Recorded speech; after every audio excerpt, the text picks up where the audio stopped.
Right. So we are live. All right, guys. Assalamualaikum warahmatullahi wabarakatuh. How is everyone doing? Hope you guys are well. Um, it's been a pretty hectic few weeks. Actually, I had a few recordings supposed to come up recently, but because of this entire situation, I decided to just really, really look into the whole situation proper. Sometimes it's quite difficult to look online, watch online, and see the kind of disaster is happening online. You feel somewhat helpless, um, not sure what you can do, what you can say, what you should say, and the situation sometimes seems so bleak. Um, and what I've been doing to figure what we all should be doing is to understand where this whole thing coming from, where this begin, when it started. And I think one of the most important things to understand anything is to go back to the source, to go back to where it started, to go back to where it began, all began, and to understand where it began is I think this is the main discussion. We see online, we see people discussing this as though some people discuss this as though this is a new event. It came out of nowhere, and they see the whole thing happening just like on October 7th. And then there is another group of people who says that this all began in 1967. And then you see another group of people say, no, it began in the 1948. And then you see another group of people who say, no, this began in the 1800s. And then you see another group of people who say, no, this is a 3,000-year-old story. And Jordan Peterson said this is a 1,400-year story. Um, Thank you, Jordan Peterson. We don't agree with you with that. However, so to understand this situation is to go back to its core, to go back to where it started off. So when we look at this situation, I have been doing quite a lot of research and trying to figure out where this all began. And so today I will be breaking this down right from the start, right to the start where it all came down. And for like I was mentioning earlier, some people who were mentioning it, they started from, I mean, the Western world. We look at this entire crisis happening just after the attack. They seem so fixated and they cannot see beyond the situation. It's like sometimes when discussing with such people, it feels as though you are talking to a person who's colorblind. Like you tell them, this started before that. And you say no. It's like telling a person who is colorblind there is such thing as the color green or the color red. No, they can't see it. They can't see the blue sky. They can't see the green grass. Sometimes it's not their fault. It's because of their whole experience and what been being fed throughout their entire life. But they are looking, but they can't see. So why they can't see? And I think one of the reasons why people can't see is an internal struggle that they have to deal with. Because once you agree on some premises, once you agree there is some truth on the other side, what happens is this entire position or your entire perception of what is right or what is wrong kind of breaks down. And that is something which people find very difficult. We often reject new ideas, new perspectives because it contradicts our own perspective. It contradicts the position that we had for all our lives. Maybe the position where we've been taught by our parents, and this kind of ideas kind of breaks down and changes these whole things. Changes our whole perception of what is right, what is wrong. I call it like a nuclear bomb on the mind. And this is a very scary thing. And it can bring a lot of people to dark places. Most people resent this idea, but um, one of the challenges and struggles of truth is that we have to find ways to overcome it, find ways to struggle to find what is the reality and what is not. And to be able to do this proper, I think, is to be able to fit into different shoes. is to be able to put ourselves into different people's shoes, is to come into an understanding, a perspective where we don't normally put ourselves in. For the person, for the people who are like pro-Israeli, you'll be putting their shoes into the Palestinian perspective, and for the pro-Israeli, you'll be putting your position, putting yourself into the shoes of the Israelis, in a sense, the Jews, the European Jews. And so when we put ourselves into different people's shoes is where we can come to an understanding. We can we can come to an agreement. We can come to a perspective or empathize in different perspectives. I think this is the biggest challenge, um, that we have, to be able to put ourselves in different people's shoes, because in putting our shoes into different perspectives is where we can understand. So that is the premise I want to start with. The premise I want to start is that we need to be able to look at this from a different perspective, and need to force ourselves sometimes to look at things in different perspective, because if we don't, then it will be tough. Anyway, Yasmin and anyway, I have two guests here today. I'm gonna unmute them because they have quite a bad background music sound.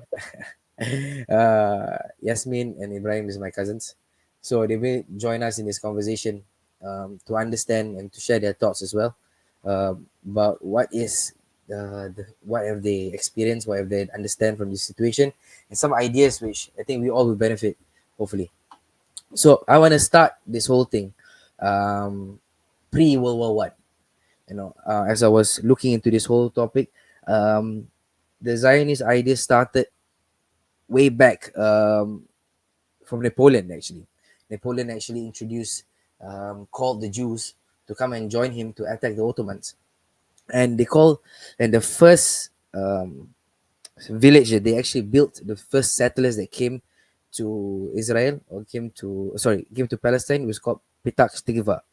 And according to Wikipedia, this place is called the Land of Hope, and the Land of Hope is they took it from the Bible, from the prophecy of Hosea. And the prophecy of Hosea is basically the idea that the Jews can never return back to Israel until they get rid of their sins. And this is these people who came to Palestine first. Their idea was to pave the way for when this prophecy comes true. And most of them were from Russia, and they were really suffering from the situations back in Russia in those times. The Christians were not really very very good to their Jewish counterparts, especially under Alexander, and he made laws and anti-Jewish regulations, which drove the Jews into isolation. How far into isolation? Back into ghettos. And so these Jews, from Russia, although they were rich because they practiced usury, they were outcasts from society. And you can imagine being in such a situation where everyone looks down on you for your beliefs. I think there's something that we, sometimes, in Western countries, in some countries, we feel as though being Muslim is like a stain, in a sense. And so these people, um, experienced this as well. They were ostracized and looked down upon because of their beliefs, and they were pushed into ghettos. And but they were rich because they practice usury. When you practice usury, you make money, out of money. And so, these people tried to look for better lives. Some, especially, like if you are male, if you've been treated badly in your state, been treated badly in where you live, surely you look for a place where you can find home, find a place where you can find solace, find a place where you can find some sort of, um, peace. So in the 1800s, about 25,000 Jews came from Russia. They came to Palestine looking for better life. So they came in Jerusalem, not, to establish, what Napoleon called them, but they were a bit late, I guess. Napoleon came maybe 80 years before them. If they were to come during Napoleon's time, probably they will definitely help Napoleon out. But unfortunately, they didn't come early enough. So Napoleon, could have used some help, but it didn't come anyway. So the European Jews who came to Palestine in that time had never been to Palestine for centuries, and they have never been there for since the time where they were kicked out by the Romans.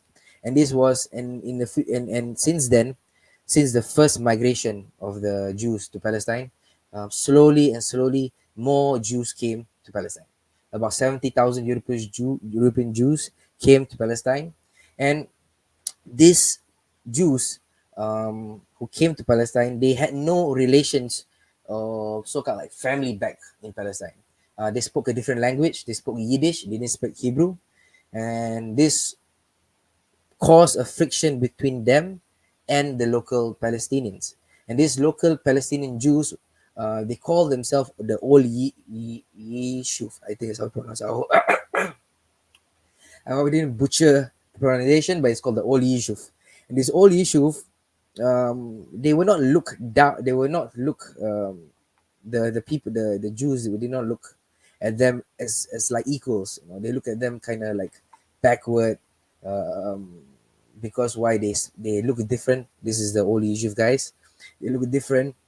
As you can see, this Old Yishuv, they lived in Arabic for many years. They spoke Arabic, and these were the same people who came from the tradition of Maimonides. They were living with the Muslims for many years, and they represented about 0.3% of the entire Jews in the whole world. And in Palestine at that time, the amount of Jews in the area was about 5%. 5% of the entire community was this old Yishuv community of these Jews. So when these European Jews came in, they create the friction between the Europeans and the locals because they spoke differently, they thought different things, they live in different lifestyles. And this old Yishuv community, these Jews, they actually live close to the worship sites. They did not they did not stay there for the purpose of like of like different ideas. They came to Jerusalem because the Muslim provided them a sanctuary of worship.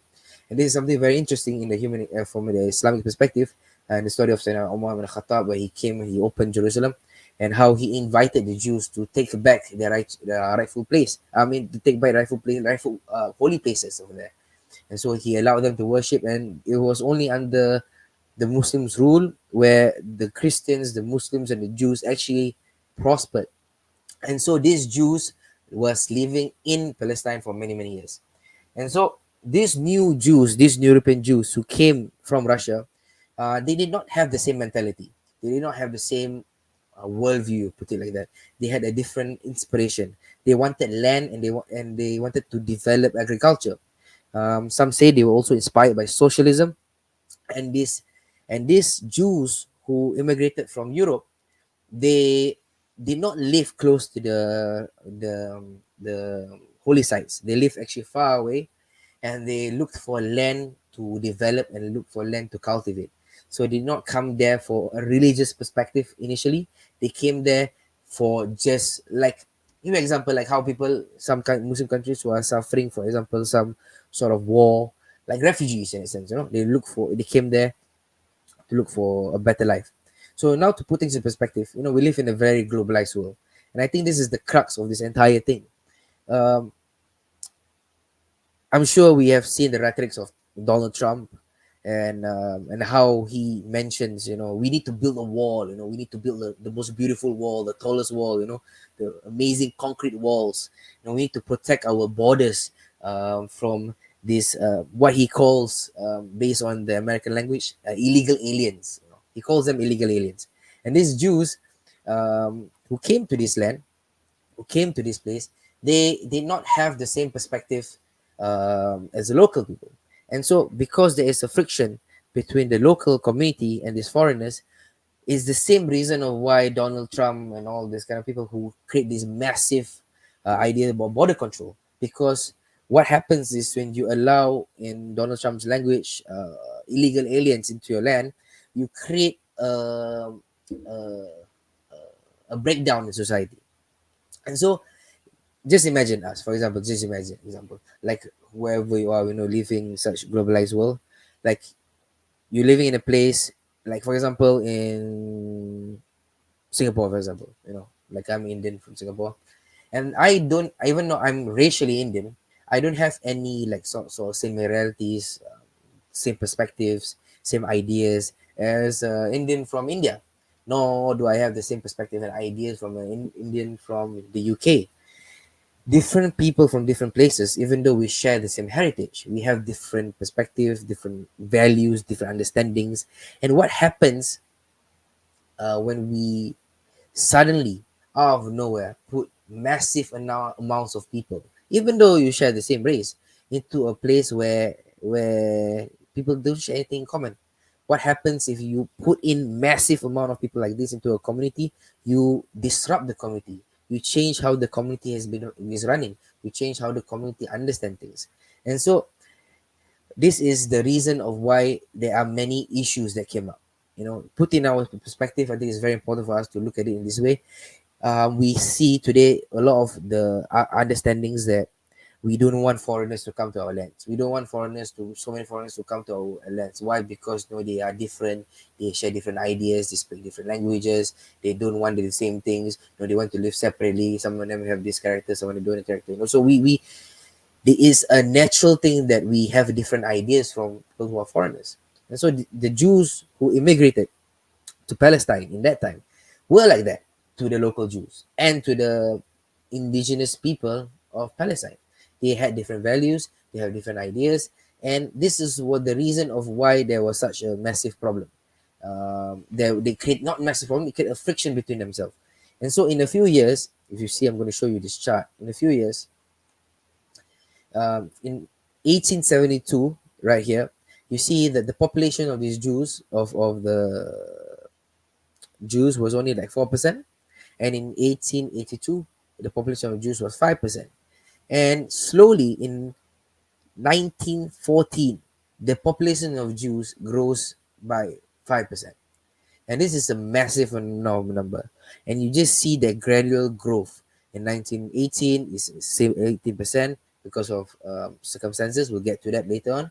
And then in 1931, they rose to 17%. And in 1945, 28%. And 1948 is 33%. Now just put us into this perspective. Imagine out of nowhere, um, in a few years, 30 years, this one group of people out of nowhere started to grow their population in such a massive number. This will definitely create friction. And this was at a time where we were facing things called nationalism.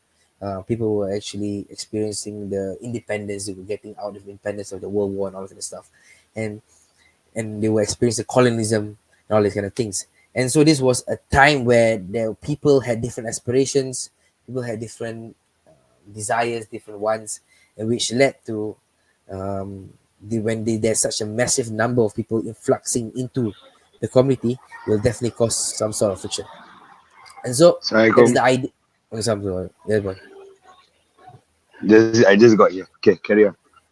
Yeah. So I was just sharing um, about how there was actually a massive influx of people from 19 Yeah, from so 18 the chart. 1872, Yeah.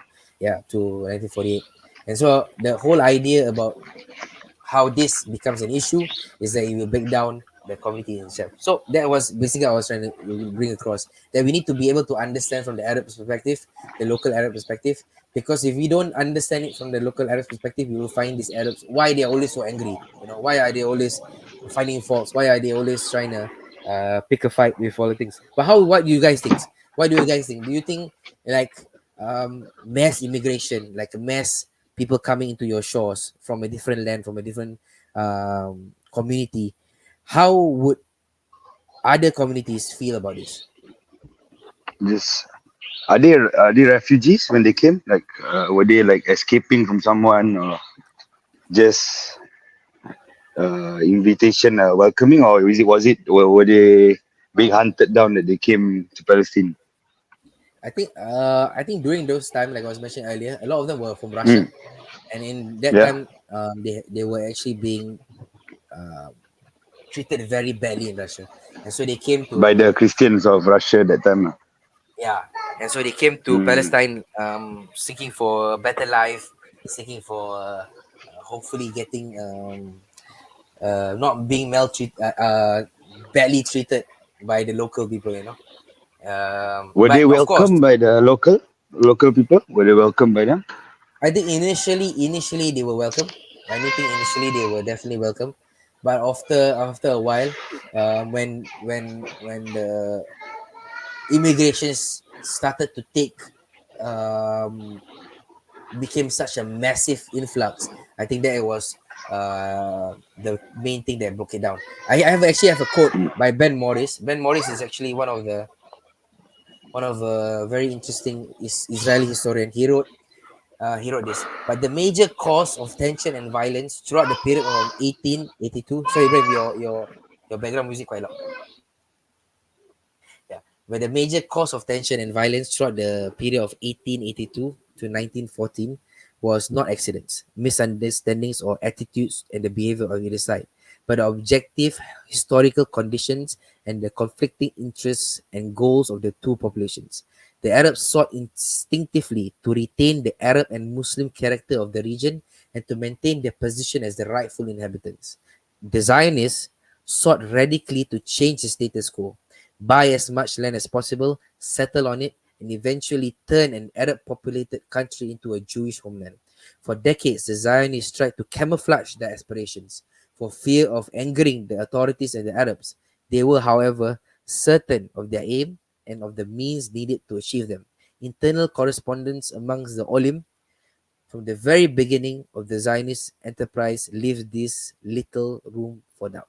So, I mean, there are a lot of actually documents and writings about this. It's not a new thing at all. There's actually a lot of declassified documents which actually shows that the Zion is actually, and we'll go through it later on. We'll go through it later on. We'll show you how exactly this thing happened. And so when this mass influx of Jews came in, the first city they kind of built was the city called Tel Aviv. And so they came in, and the interesting thing about the Zionists is that they had massive foreign investment. They had a lot of money, and with the money that they had, they made the city called Tel Aviv. Let me show you this photo of Tel Aviv here. Yeah, this is Tel Aviv. So they in 1909, the Zionist leader Arthur Rupin got a loan from the Jewish National Fund for a small group of people to create a Jewish suburb next to the ancient port of Jaffa. So there is very interesting that things happen in Jaffa, but we'll get to that later on. They called this their society Hazut Bayit, meaning the homestay. They wanted to create a kind of small city they had left behind in Europe, except this one will be Hebrew in nature, adopt modern urban aesthetics, and to be the center of Zionist culture. And I took this from a Jewish website. It's called Jews Ought to Know.com, and how Tel Aviv was founded. So their idea, and they started this idea of marketing Palestine as their homeland way before. And they wanted to create Tel Aviv into a European style place. They wanted to create a place where they do not even bother about the local indigenous people there. They wanted to create a place where it represents Europe. However, it would be Jewish in nature. And so what they did was in 11 April 1909, a few families gathered together and they bought this plot of land. And they bought this plot of land from this group called the Jewish National Fund. We'll get to who this National Fund is later on. But anyway, so just imagine this. I want you guys to just imagine this. How would you feel if you actually allow these people who sought help, who were struggling, living back home, you were actually where they came from, they were actually ostracized, they were actually looked down upon, and then out of nowhere now you came to this place and these people gave you refuge, and these same people who you gave refuge for, they started to have their own ideas. They started to buy land and they started to create their own um, uh, ideas of how they want to do it. And even if you see the link I gave just now, the screenshot, they actually created marketing brochures and advertising this across Europe. So they were actually in 1909, they were already inviting a lot of Mm. European Jews to come over to join in this adventure or this pursuit, this to create this new city. But how will you feel? I mean, if you think about it in our local, I mean, our in our just where religions where we live, heavy influx of foreigners onto lands are not welcome, right? Because Yeah, why? yeah. It creates Yeah, tensions. Yeah. yeah, and especially when people have different values, different ideas, different perspective, it definitely will change how the local community looks at things, and it definitely will cause people living in that place to think like what's going on. We are giving them a place to live, giving them a place to come, and then now they are starting to create marketing brochures to people from foreigners. They did not consult the local people what they think. They just bought this land and then they started to do what they want to do. So I mean, Barak, yeah, were they allowed to do this? yeah. So in this period, in this time, they were allowed to buy land at first. This was before they had some. This was before this was before World War I, so they were still allowed to buy land. However, later on, when the Ottoman realized there was this problem coming up, this you'll see this later on when the Jews actually, the European Jews, who influenced the Young Turks Revolution, um, inspired the Young Turks Revolution, came to the Sultan and requested from the Sultan to buy the land from the Ottomans, and the Ottomans refused this. And when they refused this, the I guess create a lot of tension within the Zionists as well. So that's where Yeah. later on,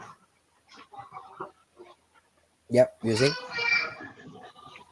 No, I was just saying, yeah, the Ottomans, I think, recognized the agenda that was there. yeah, yeah, and so I mean, I think these things is very interesting because why? If you look at the world today, look at France example, look at the Muslims in France, and look at how um, these people who seek refuge in France, look at how the French treated these refugees. What they did was they pushed these Muslim refugees into ghettos. They treat them like second class citizens, and they basically and they I mean today you see they ban the burqas. Today you see they ban other abayas. And they even in France, I don't know if you guys know this, that they actually ban people from swimming with burkini. Do you know that?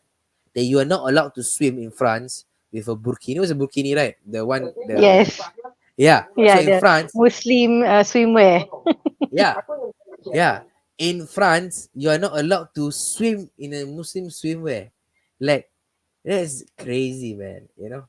And so, I I think it reminds me of, I mean, coming from Singapore, I think mm, it reminds me of like Singapore, the government invited a good amount of China citizens coming into from China coming into Singapore, and I guess that also created a tension for us Singaporeans. We yeah, found them, even though they were Chinese, they were not Singaporean Chinese. You see?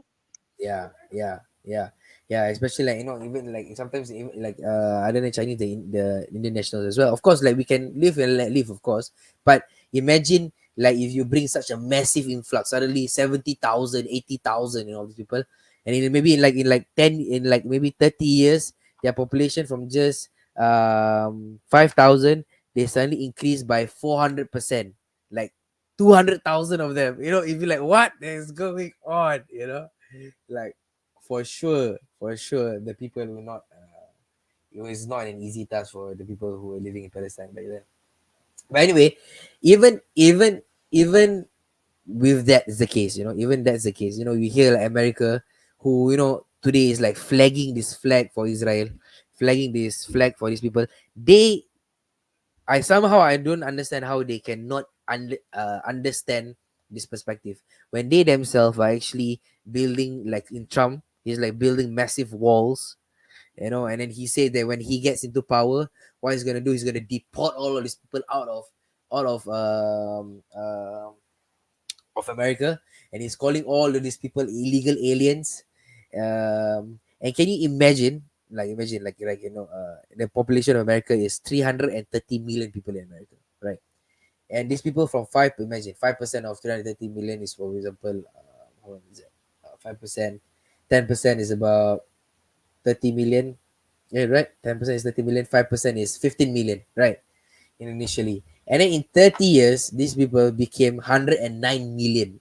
You know, for sure there will be such a big change in society. You know how things are done, why you do the way you do. You know, buildings will change. People will not feel accustomed to the things they are, and so definitely from our perspective, we can understand why the people were not so um, keen on this idea, right? Um, yeah, so it's quite strange for me that people cannot understand this. Like they cannot understand how immigration of massive influx of people will actually cause tension between indigenous people. And we look at like cities like countries like America, where they actually go into the land, and then it's called settled colonialism, and they go into the land and then they just take over land. Look at what they did to the Red Indians. You know, look at what they did in Australia, did to the Aborigines. Look at what these people did to the indigenous people of each land. You know, it's they had to. It was definitely friction. There was no way that these guys were like, we good friend, you know. And also, I guess, is the how they treated these people as well. What do you guys think? Like, do you think how would um it be a better situation? Like, how would it have been be better? Like could this thing could actually be like a mitigator? You know, could this thing have been better if they went in slowly, or what do you think?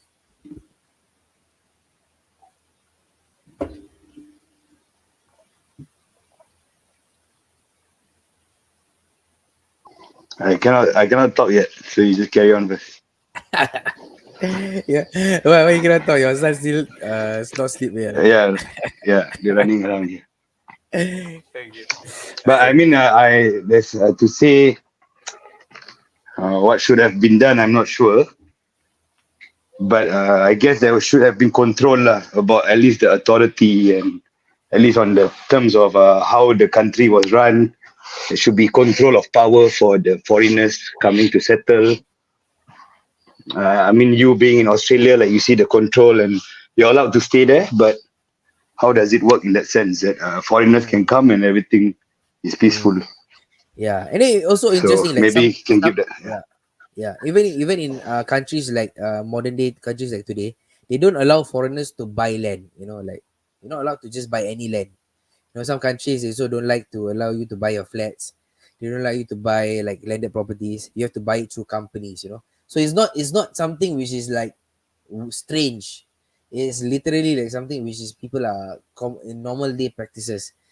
Anyway, so to carry on, like these people who came, these European Jews who came to Palestine, they did not come there for a religious purpose. They came there to escape whatever they were suffering.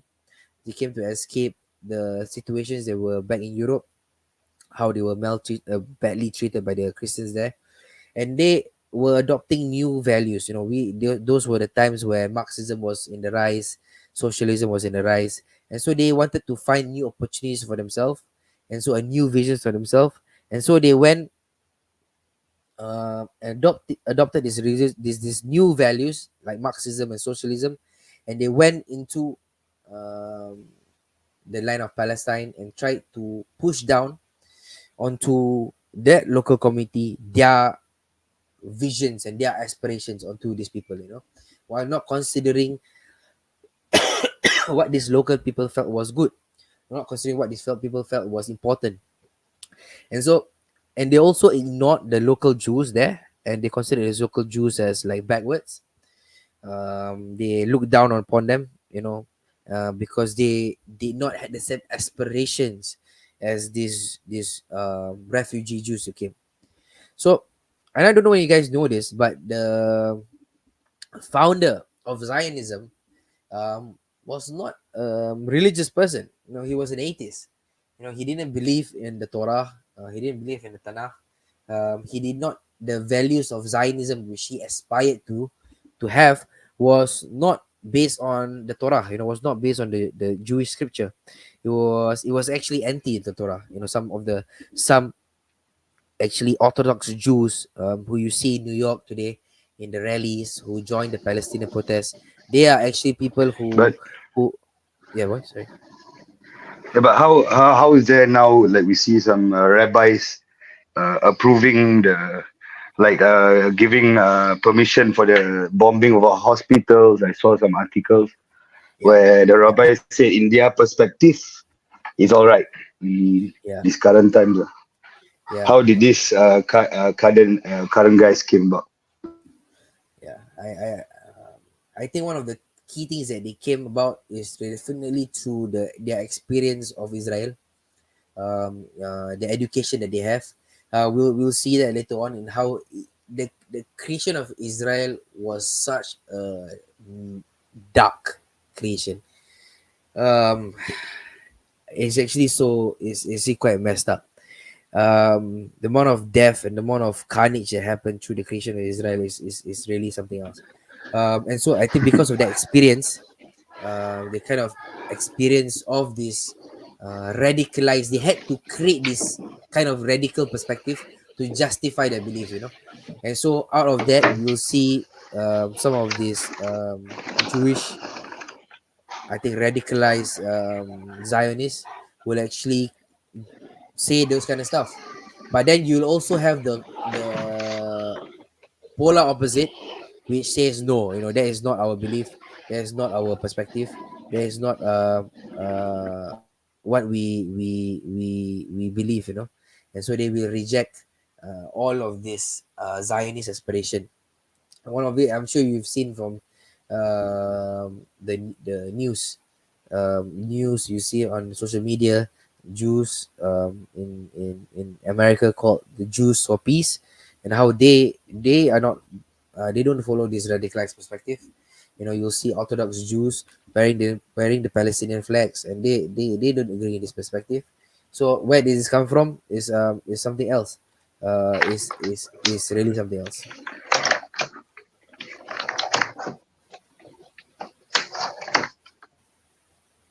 So let's carry on. So now, returning back, so you asking just now, right, about the land purchases. So one of these things about this land purchase, the local government knew very well that allowing foreigners to purchase land will cause corruption. So what the Ottomans did was enacted laws to disallow foreigners to purchase lands after they realized that this will actually cause a problem. So very interestingly, this is where they found a loophole. They are very good at finding loopholes. So what these guys did, they were created organizations, and these created these organizations on to buy land on behalf of individuals. So they managed to find a way to circumvent the law, and they managed to establish a few organizations. I'm going to show you some of these organizations. This is some of the organizations. One of it is the land. This is from Wikipedia. You can check it out. This is from in 1945. There was these major organizations. Number one is JNF, the Jewish National Fund, and then the second biggest one is called the PICA. The PICA is a very interesting organization. You'll see what they are founded upon, what they create, what is their foundation, what their perspective, and what they are named after. It's very interesting. The initial when they were there initially, they didn't actually hide their perspective. They didn't hide what their intention was. So the GNF was called the Jewish National Fund, and number two, PICA, was called the Palestinian Jewish Colonization Association. you know Colonization. They weren't hiding their intentions. So when we look at the definition of colonization, right? Colonization is the action or process of settling among and establishing control over the indigenous people of an area. So I mean, we could see even from how they name their organization, they weren't hiding it. They weren't hiding their intention. No, they came there to literally colonize the area. You know, like what do you guys think? Do you guys knew about this? Like there's such organizations. No, no idea. First time I heard it before. Yeah, it's interesting. They were quite open about it. You know, they weren't hiding this reality. But what is this idea of colonization? You know, when you look at from our history, right? Like the British, the Spanish, the French, they colonized Africa, they colonized Asia. But why did they colonize? The reason they colonized was because they felt that they had to civilize the savages of the world, right? You know, the white man Yeah. was the most amazing and evolved human being. And so in those times, was actually a belief, a certain science that was very, very popular. And this science was called racial science. And one of the most popular people who we still, unfortunately, quote from today was Charles Darwin. So Charles Darwin, the greatest scientist extraordinaire, he believed in this science called the racial science. So what is racial science? I'm going to show you guys what racial science is. Have a look. So this is what racial science is. So racial theories in physical anthropology. So the idea is racial science is that um, people evolve differently. Not everybody are evolved the same. You know. So who invented it was this Arthur D. I don't cannot even pronounce his name. Maybe someone can help me out. But anyway, they created this idea that the Europeans were the most um, advanced human being. You can see this picture over this side. It says a late 19th century illustration shows the alleged similarities between the Irish librarian and the Negro. Features in contrast with the higher Anglo Teutonic. You know, they were finding a similarity between the Irish and the Negro, and these Anglo people were advanced. So because they were more advanced, they had different looks. It proved that they were more how to say developed. This is another picture to understand this whole idea. Can you see this one? They are jokers, ah. Yeah. So this was how they looked at people. This was the idea of colonialism. This the white men of those times, this colonial empire. This is how they looked at human beings. So the white person, you look at the skull, or this is how they did this human being. You know, the great white men, the great white Europeans, they were the most developed human beings. And then the Negroes. Look at how like they draw the Like ape. Negro. They like an ape lah. Yeah, in ape, and then the closest to the ape lah. So the human, Yeah. the black people, the Africans were apes, closest to the apes, and then the Negroes were just after the apes. And so that's why in some countries in Australia, I think in quite, I forgot in what year, but they consider the blacks or the aboriginal people as flora and fauna. I cannot even. Serious, Mubarak is. I'm serious. They consider, we laugh, but it's these guys another level.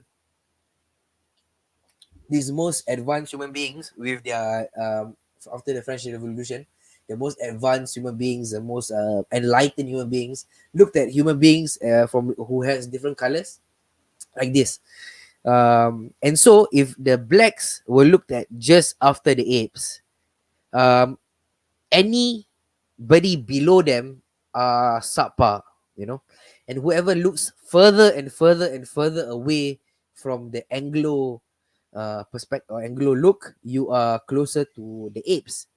And so can you just imagine, and also when you look at the European Jews, they were actually quite they were from the Ashkenazi Jews, and so they had a major part of their bloodline who were European, and so they look very similar. Alhamdulillah. They look very similar to the Europeans. Not totally, but they definitely had the same outlook compared to the Arabs. You know, the Arabs, these brown people. You know, what does these brown people have? This is yeah. So this is how that was basically the science that was going on during that time. So this idea was an European idea. You know, it was born out of the French Revolution in the 1700s, and it crept into European thinking through the Enlightenment. And so these European Jews who um, lived among them, they were considered subpar because they were not Anglo like the Europeans. That is why one of the reasons why they did not treat them well, because they were not like them. They're not fully Anglo. Even the Irish who are white, they had different nose. They look down upon them. What about the Jews? So these Jews, with these European ideas of racism, they came to Palestine, bringing their European values and thinking into Palestine. And so when you at look at it from that perspective, like you can see why they can go into the land. They didn't care about the local indigenous people. Like, to hell with you guys. What do you guys know? You guys are close to the apes. Maybe not so black, but you definitely not so developed. And also very interestingly, yeah, you can see on. I think you can definitely check it out online. The the Jews from India could not get the right of home. They couldn't go to Israel so easily. And the Jews from Yemen, when they entered to Israel to live there, the women Yemeni Jews were actually given contraceptive so that they cannot actually reproduce anymore. So these European Jews who came there did not just bring Marxism and socialism. Another thing they brought was the European racism, this white supremacy ideas onto the land. I mean, there's no doubt about it. And so I just want to share with you guys something that Herzl said. So I think we'll summarize this whole thing. Herzl wrote in his diary, "When we occupy the land, we shall bring immediate benefits to the state that receives us. We must expropriate gently, means kick you out slowly, the private property on the estates assigned to us. For the remainder of the population," he wrote in his diary on the same day, "we shall try to the spirit the penniless population across the border by procuring employment for it in the transit cities, while denying it any employment, while denying in it any employment in our own country." So you know what that means. So you just basically they want to slowly kick out the people, slowly and surely, not to cause too much friction. So thus we can see the means Herzl envisioned to transfer non-Jews out of the Jewish state was to deny them sources of livelihood in the Jewish state and find them employment elsewhere. So these guys, more than just their racism, more than just their colonial perspective, they literally right at the beginning in Herzl time, they already wanted to drive these people out. So this idea that these Palestinians always wants to fight with us, it's is bonkers because they already had these intentions way before. They weren't hiding these ideas. They weren't hiding their perspective. They literally believed that they wanted this land for themselves. So I don't know. Like, what do you guys think? Why, this is crazy. The fact that these guys in 1895 already vision that when they get a Jewish land, they are gonna kick everybody out. And just to point to note one thing, that in this time Herzl haven't decided whether he wanted to go to Palestine or he wanted to go to Argentina. If he were to go to Argentina, they would probably do the same thing. But end up they went to Palestine, and that's what they did. It's quite crazy. That these guys. Did they go to Palestine because of the to fulfill their agenda? I mean, their prophecies or anything like that. These Zionist Jews. I think Herzl didn't think about that. I think Herzl never considered, because he was an atheist. He did not believe in the Torah. He did not believe. He was more of a cultural thing for him. He looked at two options, Argentina, and even there was also the British also gave an idea of Uganda actually. So they did not actually consider Palestine as option A. Palestine was actually option B. I guess this idea of the religious idea of Zionism came in later on. It's a later on injunction. But initially, before before it became religious, these people did not come to Palestine for religious purposes. They came there solely for not for religious purposes, but a very Marxist perspective. So now I just want you guys to imagine this, okay? These new people, just imagine if you guys these people are these new people, they come to your land and they are out of touch, they do not know your local customs, and now they come with a colonial mentality, and the founders of these groups were clearly racist, and they come to your land, and you thought they were refugees at first, but no, they had hidden agendas, according to the Israeli historian I was quoting General Benny Morris. And these guys came in this land, and then with their hidden colonial agenda, they started to build their own cities with monies they had from overseas. Um, um, like who can blame the Palestinian people for feeling frustrated, right? Like anyone in their right mind today in our own countries that we live in will feel frustrated, correct? I don't know. Yeah, of course. Of Yeah. course. The outsiders. Yeah, yeah. So and so definitely the local community in that period of time, they felt like they suspected them already, And they suddenly saw this growing amount of people coming to their land.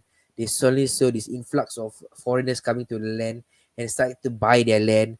And then the best part is everyone knows that the Ottomans don't allow foreigners to buy land, and somehow they found ways to circumvent the law, found the loopholes, and then they started to buy vast amount of lands. And what they did once they bought this amount of land, they started to bring in, settle these refugees into the land, and slowly cast out these people there.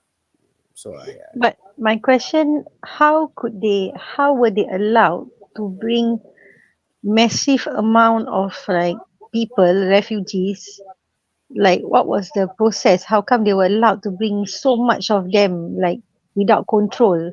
Wasn't the Palestinian authorities or the Ottoman, why didn't they do something about it when it saw them like an influx, suddenly like an influx in Palestine?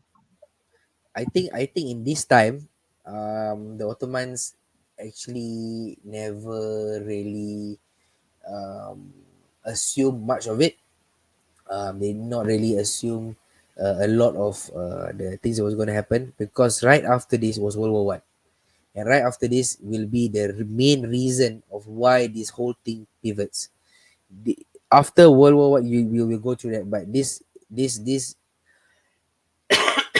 after the World War One, when World War One happened, this was the whole thing that changed everything. And so like you'll see. But anyway, but just to go back to what I was saying, like this Herzl was a key. Herzl said that this land was the fatherland, the Palestine. He later on said that the Palestine was the fatherland, and so their claim to why they should be able to come to Palestine was because they came here, they belonged to Palestine before the Romans kicked them out. um what do you guys think about the argument? Like that they believe that they are entitled to the land because they came from there and they were kicked out by the Romans like 3,000 years ago. Like, what do you think about that?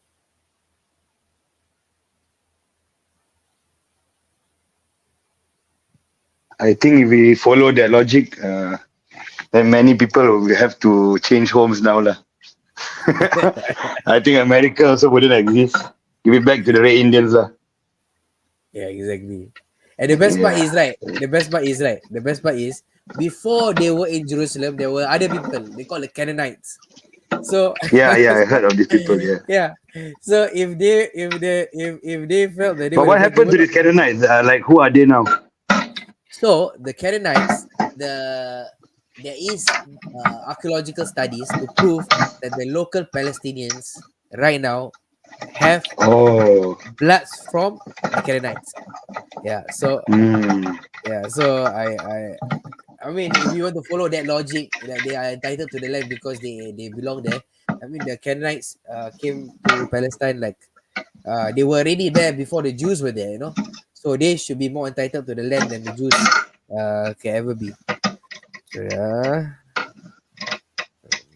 again, your background music quite hardcore, quite kecoh, yo. Anyway, I mute you already because it was distracting my my my my my concentration. Anyway, so yeah, so the argument of saying that um, um, because they came from Jerusalem and so they are entitled to be in Jerusalem is one of the most problematic arguments, and this is one of the foundational arguments that they give today, that they have the right to go back to Jerusalem, to Palestine, because it belongs to them and they were there before. And unfortunately, they didn't even consider like this people who lived before them, who were already in Palestine way before them, are still there today. You know, and so, but like what Hitler does. Hitler does this thing where he tells a lie 1,000 times, and then maybe the 1,001 time you start believing it. You know, so I guess this is I guess that's the thing where we're happening today, where they are telling this lie so much. Like, we came from there, our ancestral home, and and so it is our right and our destiny to belong to the land of Palestine is one of the most rubbish arguments there is ever in the world. But unfortunately, this is one of the things they did. So they are still using today. So I mean, just to give you guys a perspective. Anyway, so this was happening, and I was mentioning to Yasmin that this is right now is in the 1900s. It's already 1900s. They started immigrate already. Their population rose from 5% to about 10%. Assalamualaikum, how are you?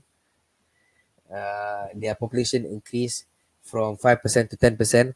And in this period, in the 1914, is when the World War One starts. So the Ottoman Empire joins the war on the side of the Germans and attacks Russia. Why they did this is a long story. We can talk about this another time. But to make us understand this simply is because they had no choice. They had no choice. Russia was coming in, and the Allies, the French and the British, rejected them. The Ottoman rejected Ottoman from joining them. So they also heard from their spies, that the British and the French had a secret plan to destroy and split apart the Ottoman Empire. And so they had no choice. They had no choice but to join the Germans in this war. And so during this time, this is one of the most major incidents that happened to us. And I think is one of the things I will highlight the reason of where we are today. And this is called the Arab Revolt. So in this period of time, the Muslim community experienced one of the greatest betrayals ever in our history. What happened was basically the British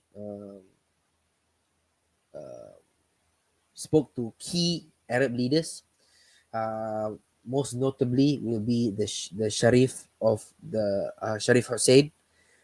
He was the governor of Mecca, and the British told him that if you revolt against the Ottoman Empire, I will make you the leaders of the Arab world, which will cover from Mecca and Medina all the way to the Transjordan, Egypt, and all of that stuff. So what did these traitors did was the first thing they did was they attacked Medina, who was actually protected by the Ottoman Empire. And this betrayal is I still find it hard to accept this reality, but this is the reality, that one of the calamities of why we are where we are today is because of the betrayal of these Arab leaders, and his name is Sharif Hussein. And so he was tricked by the British, and the French. And the French told him, we're gonna liberate you from this Ottoman Empire and make them the kings of the Arabs. And so they created this kingdom. I'm gonna show you what this was the initial kingdom that they created. Let me show you. This was it. This was the flag. See, right? See the flag? Yeah. So they call it the Arab Kingdom of Syria. So it was supposedly to cover a major part of the entire Arabian subcontinent, and it only existed, from when 1919 to 1920. What a joke! You guys are very jokes. You will go to why it existed only such a short time, and their anthem. You know what their anthem? The anthem was, "Oh Syria, who owns the glory?" And they did this out of hate, pure hatred to the Ottoman Empire. These guys unfortunately hated the Ottoman Empire for God for I do not know lah what was the reason, but they just hated the Ottomans because they were basically traitors. They wanted the power for themselves, and so they revolt against the Ottoman Empire and they joined the British to fight against the Ottoman Empire. And so they did achieve this so-called kingdom, but they only last for 4 months because their master, the French and the British, disagreed. And so when your master, big boss, the British and the French disagreed, they had to surrender. And so while giving hope to this traitor, the British also promised the Saudis from the back, who at the end of it conquered the Hijaz and make the Sauds the king of the Hijaz, known as Saudi Arabia today. And so the lasting memory of this traitor called Sharif Hussein is the kingdom of Jordan today.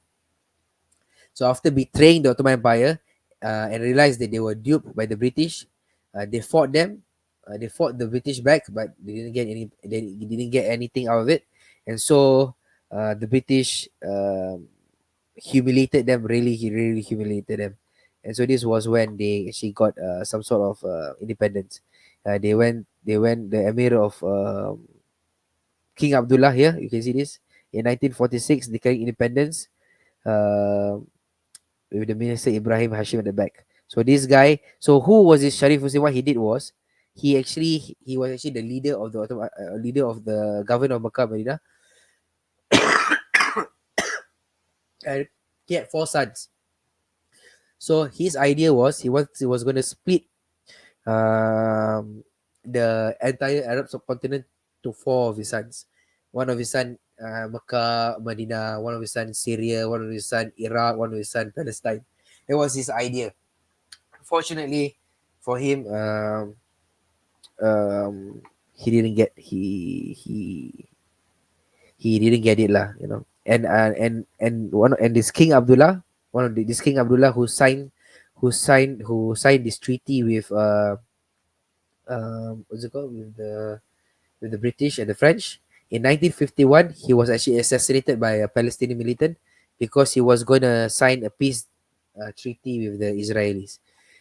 He was assassinated. But yeah, so in 1946, the traitor was made the king of Jordan. You guys know this? No. Yeah, it's Never. crazy. Yeah, it's crazy. Yeah.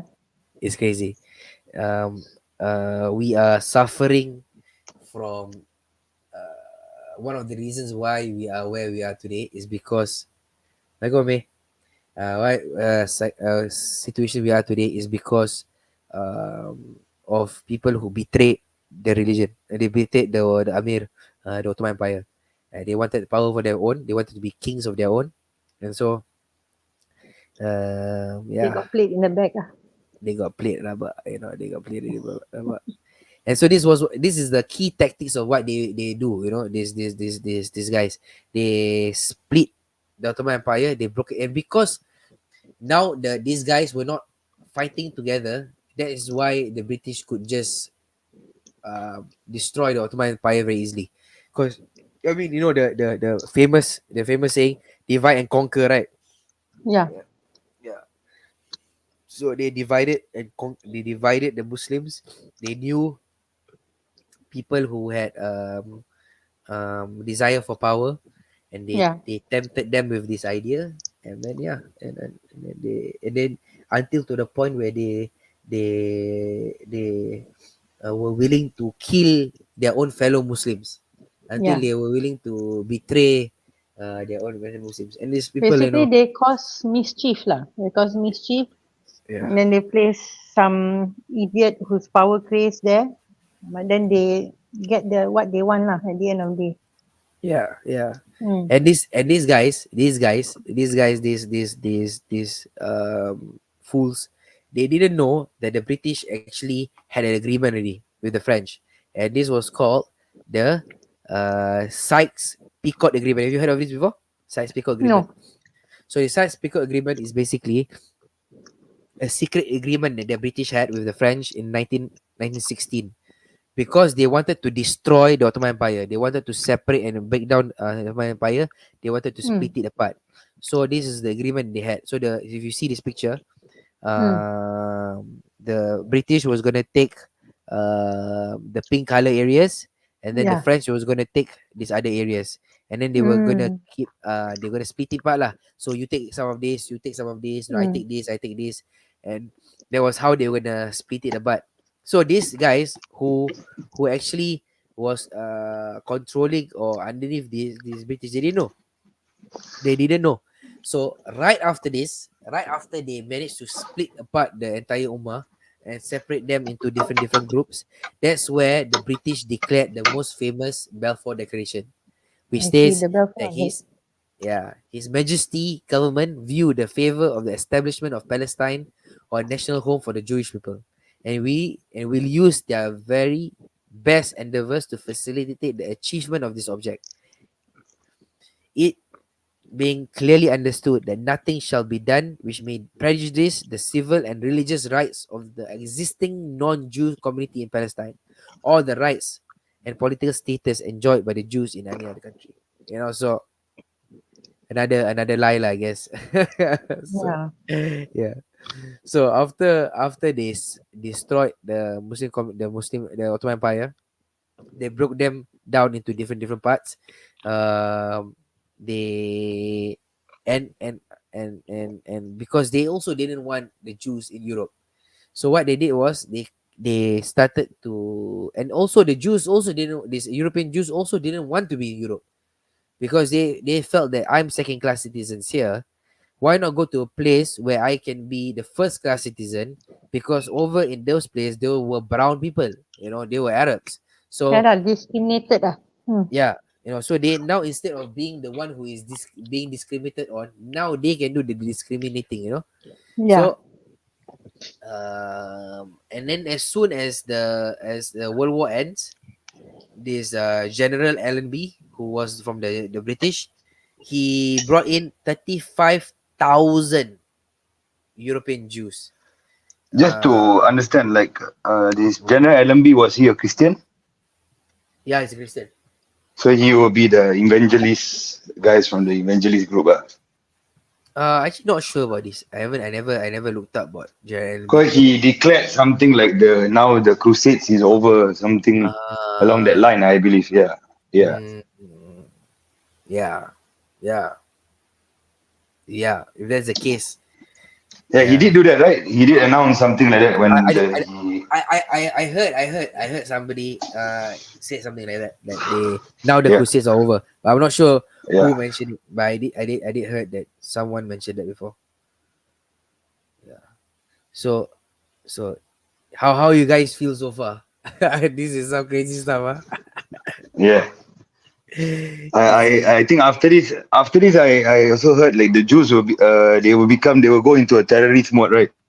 They start Yeah. terrorizing their own people and they killing some We ships and crews, they bomb. we will get there. We will get there. It's quite Yes, yeah. That's but the current one lah. More yeah, current. yeah, Yeah. yeah. So after all of this, after all this, the British started to bring these Jews come in mass number. Um, and how the British conquered the world. They conquered. They actually colonized the world. Put it simply, like like they conquered Africa, and then they killed their. And they said that because this land belongs to the. Okay, let me give you an example. What I was trying to say is this. We all know that the first person was probably a black man. This is this is a scientific fact, right? So, and we know that every human being came from that first human being. So, meaning if you're white, you're Chinese, blah blah blah, you definitely came from Africa. So just imagine, just suddenly like the Chinese from some state in China, they started to go, hey, like, I want to move to back to where I come from. It's because I come from China. So I come from China. I came from Africa. So I'm gonna go back to the land which I came from, which is Africa. No human being will like like um it just doesn't make sense. It just doesn't make sense at all that you can use such an argument. But these people, somehow the British believed in this idea, because when you are the superpower of the world, you can make any logic. You can make anything um make sense, right? So I guess that was what they used. Like, they use their power to push this idea onto the people. But one thing for sure was that the British was lying to the local community for sure. The British didn't care about the local people. They didn't care about what the local people felt. They just wanted to support these Europeans who were not as brown as the Arabs. That's basically what it was. What do you guys think?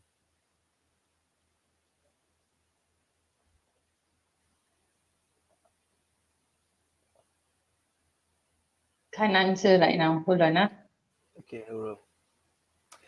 But anyway, actually, one of these interesting things that I want to show you guys also is that these British, one of these the main guys of this in Britain, in this whole thing story is called Chaim Wiseman.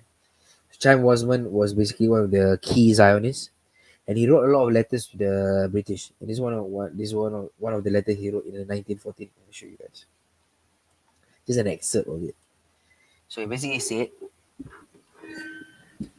he said in 1914, he said, should the Palestine fall within the British sphere of influence, and should Britain encourage a Jewish settlement there as a British dependency, we could have in 20 to 30 years a million Jews there. Perhaps they would form a very effective guard of the Suez Canal. You see, these guys are smart. And then in 1916, he sent another letter to the British cabinet. He said England would have in the Jews the best possible friends, who would be the best nation interpreters of ideas in the Eastern countries, and would serve as the bridge between the two civilizations. That again is not a material argument, but certainly it ought to carry weight, great weight, with any politician who looks 50 years ahead.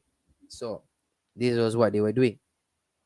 He were actually really enticing the British um, to get what they want. So, I mean, honestly thinking, the British really care about what the locals feel? They didn't care. There were some squabbles about with the British about what the definition of Balfour Declaration was, but on the ground, the reality was different. On the ground, the British didn't care what it meant for the locals. They just basically appease and lie, and basically wanted to stop. The British clearly wanted to bring as much European Jews to Palestine. So based on this problematic idea of Zionism, and they brought basically this mass amount of Europeans to Palestine. So in 1920, the League of Nations was created. The League of Nations was basically created after the World War One, and what they did was they created this idea um, of how to split up Palestine. So they created this thing called the Mandatory Palestine, and there was basically massive immigrations into Palestine. I'm going to show you the graph. You see this, huh? So from 1920, you see, in 1920 there was 8,200. You must understand these numbers might seem small, but in back time, that time the population was not so big. So In 1920, 8,000 people joined, came to Palestine, and then slowly, and then you see in 1925, the mass amount 34,000 of them came in, and in 1935, 61,000 came in, and this was all not counted along with this is the illegal immigration. So this was another reason why the Palestinians was so pissed off, because not only were they bringing in them legally through this kind of means, but they were also bringing these Jews. The Jews were actually making illegal immigrants into the land. So this was like the official number lah. For example, like in some countries they say official number of illegal of immigrants in the land is this, but there is unofficial illegal immigrants. So this is what they were doing. They were actually bringing massive amount of people to Palestine. And one of the biggest, so because of this massive tension, it created one of the massive friction between the people. So what I'm gonna go straight to that part. So let me just see here. Yeah, so in the 1929, there was a massive riot in Palestine. It was called the Nabi Musa riot. So interesting, Nabi Musa riot. Why they call it Nabi Musa riot? Because in those times, I think in the spring, the Ottoman Empire actually had a festival called Nabi Musa Festival, where they will actually do a procession to commemorate the birth of Nabi Musa alayhi salam. Do you know that? It's interesting, huh? History is very interesting. So what they will do is they will actually carry flags, and they will do recitations across the land of Jerusalem all the way to the Wailing Wall. What we have today as the Wailing Wall. Yeah. So where was I? So in 1919, after this whole thing happened, the son of the traitor, called Emir Hussein, he signed an agreement with the Zionists in Paris, and of course, it was strict again. And what was this agreement? This Faisal, the traitor, did.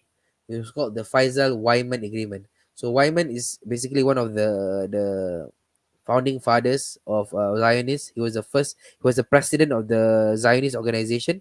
And so, what was this idea about this peace agreement about? This agreement about was that Faisal would actually facilitate the immigration of mass amount of Jews to Palestine. In return, the Jews must help him. These European Jews must help him with the British to say that he is the king of Jordan. You get it? This guy is sort. He is such a sick guy.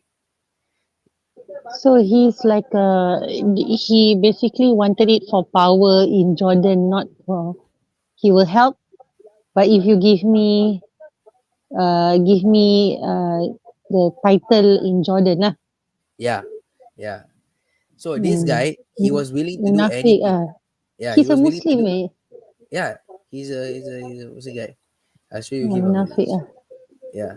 So he basically was willing to do anything to get this thing done lah. But of course he was strict again lah. So when the Jews got this agreement, they used this agreement to show to the British, you see, their leader agree. Now let us in. Let us in. Let us in the masses. So the traitor, while he signed this agreement, he signed another agreement with the French. He signed one with this Jahudi. He signed another agreement with the French. It's called the Sharafain solution. And this Sharafain inclusion was to basically give him power lah. He liked to this guy. He loved to sign agreements because to give him some sort of legitimacy in the land. So one of the key things when why this Wyman wanted to this Sharif Hussein, this Emir Hussein, to sign Emir Faisal, sorry, to sign this agreement, because why he wanted them to allow them to buy land, and wanted to allow them to bring in the Jews unconditionally, to bring as many Jews as possible. But because the British was still taking care of that place, the British knew it would cause a big problem. So, and in that time there was this man called General Balls. So General Balls was relatively a nice guy lah. I will put it like that. He was not a extremely nice guy, but he was still a quite a decent man, in the sense that he wanted to be able to not cause so much harm to the Palestinian people. So this is what he says. So he was given having governed Palestine according to the laws of the OOET, Occupied Enemy Territory, which is under the basically the League of Nations agreement. We state the status quo of the land must not be altered. But he complained. This is what General Ball said, complained of being frustrated in this responsibility by the Zionist aspiration. It is no use, he said, to tell the Christian and Muslim natives of the land that this has been observed, because the facts witness otherwise. Despite the denials, the Zionists will be satisfied with nothing less than the Jewish state and all that it politically implies. So this General Balls was basically saying that even though he was trying his best to settle this issue between to try to manage it as best as possible, he cannot hide the fact that the British was still allowing this to happen, that these local people were still coming in mass. So there was no way he said like and then the cool interesting part is this General Balls, he said the Christian and Muslims. He didn't just say the Muslims. He said the Christian and Muslims, So it was not a Muslim, this issue is not a Muslim thing. It is literally this people of Palestine thing. So what happened next, I was mentioning just now, was that the Emir Faisal, he signed this document called the Sharafain solution. So I'm going to show you what he did here. So this was the Sharafain solution. He wanted to split the land into the Arabs, Iraq. You can see it here lah, somewhere like that.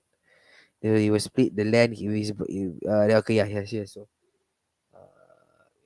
so Hussein ibn Ali al Hashim, which is he was going to be the king of Mecca and Medina, and then his second son Abdullah will be the ruler of Baghdad and lower Mesopotamia, and his third son Faisal will rule Syria, and his fourth son Zaid will rule Upper Macedonia, and Hussein himself will not wield any power.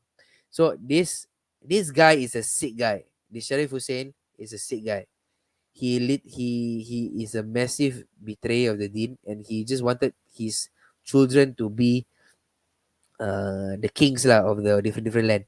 So he signed this agreement with the French, so that the French will recognize him, so that he can gain that power. So he will sign document with British, he will sign document with French, he will sign the documents with the Zionists, so that he will gain power. And look at us today, like I mean, when I look out today, look at all these so-called leaders signing agreements here and there. Why are they signing? They're just signing to keep themselves in power. That's all. That's all. I mean, I don't. Yeah. Anyway, I don't know. Wallahu alam lah. But what to do? So anyway, after this whole thing happened, these guys were duped. These guys were tricked. And then after this chaos, this war, you already conquered by the British. The British took over your land, and then said that they will give you independence, and you see other countries gaining independence, and then out of nowhere you see massive afflux of foreigners coming to your land, and then the people who is governing your land tell you, hey bro, no, I'm not letting them in, but you see them still coming in, massive amount of people coming in. You see them, after just not coming in, you see them buying land. I mean, even when they buy land, they just didn't just buy land. They bought over massive amount of land. And when they buy massive amount of land, what they do is they will actually depopularize the entire area. So I'm going to show you what they did. Crazy, these guys. So when they bought over the land, it's not just as simple as buying over land. So this was called the Surkop purchases. So it was done by the Jewish organizations, what they did was they bought the most fertile land in the land of Palestine, most areas. So what they bought this land, and as a result of, I highlighted this, as a result, the Palestinian Arab tenants farmers were evicted, and approximately 20 to 25 villages was depopulated, and that was coming about 20,000 people, because they bought this land and they kicked out the people of the land. What do you think? The fact that these foreigners are suddenly coming to your homes. Imagine like you're living in an area, and suddenly these foreigners, massive amount of people started buy your land, and because they bought over your land, all of you get out. You know, I don't understand how people cannot understand this is frustrate people. I don't understand how people can think that this is oh, you should just accept the fact. Like, are you serious? Are you seriously telling me that if foreigners who don't speak the same language as you, who look differently as you, look very similar to the people who are conquering you, suddenly come in the thousand and thousand and thousands, buy over the land that you've been living in for thousands of years, and then kicking out your people who is been living in your land, and you're supposed to be just be fine, everything's be okay. I can understand. I can understand why people think like that. I think they choose to, just because they took a side, they choose to just let that part of history go lah in their heads lah, and say what to do happen already, move on lah, maybe something like that lah. Yeah. I think lah, and Yeah. I don't know lah. For me it's not right on every human level. It's absurd lah. Yeah, but you think that most people do not know this? Most people do not know this history. I think a lot of people. I like personally. For me also, like, I knew a little bit here and there, but when I went in deep into this, I said, "Oh my god, this is really deep stuff." You know, this is no wonder the people uh actually so pissed off. Ibrahim, I can hear you now. Oh, okay. What are we talking about? No, so I was mentioning to Yasmin just now. Do you see this part, the about the Surox purchases? This one. Yeah, I see. Yeah. So this Surok purchases was basically the Jewish organization. Remember I told you about the colonial, the PICA, the the the colonization fund. So what they did was they bought this massive amount of land in the Jazreel Valley, and because they bought such a massive piece of land, the Arab tenants who were living on that land, who was growing the fields and organizing for many many thousands of years, these people had to be evicted, and the amount of people that had to be evicted, about 20,000 people, and that was about 20 to 25 villages were depopulated. So Oh, I asked the question, like, how come, like this is not on the top, like people don't consider this in when thinking about this whole Palestine issue, that these people were literally for so many years, uh, basically, they got played bad lah. They got played damn bad. But so you are saying, Barak, that these lands that they purchased these lands already belong to the Palestinians. That they were not lands for sale. They were already lands, occupied land. Am I right? Yeah, yeah, they were occupied And land. these Arabs, these Palestinian Arabs, they were not aware that these fellas and all did this lah. Because it was controlled by the British at that time. The British could say, okay, sold, sold, sold. So they're going to Without control. the acknowledgement lah, without anything lah. They just basically treated them like animals, and we don't want you here, get out ah. I Yep. sold your land, just get out Yep. lah. Basically treat them like shit lah. Yeah, exactly. Yeah. And not Like just that one. meaningless. Yeah, and not just that villages. These are all the villages I'm going to show you on the screen now. From the 1880s to the 1946, the amount of villages that they actually depopulated. Look at that in the Safed district. I just, it's like, if people went in and to look at it, they will be like, oh, this is some crazy stuff lah. Uh, these are all the different villages that was depopulated because they bought land from. And where did they expect these people to go when they halal these people, when they push these people out their homes and their lands? These Expect people them to just be go. refugees. No, they move out lah. They move out of that land. They went to somewhere close by, but they If basically they don't. don't go out, what were they were gonna do? Harass them. That's where we go to the next part. Da da da da. Just nicely go to the next part.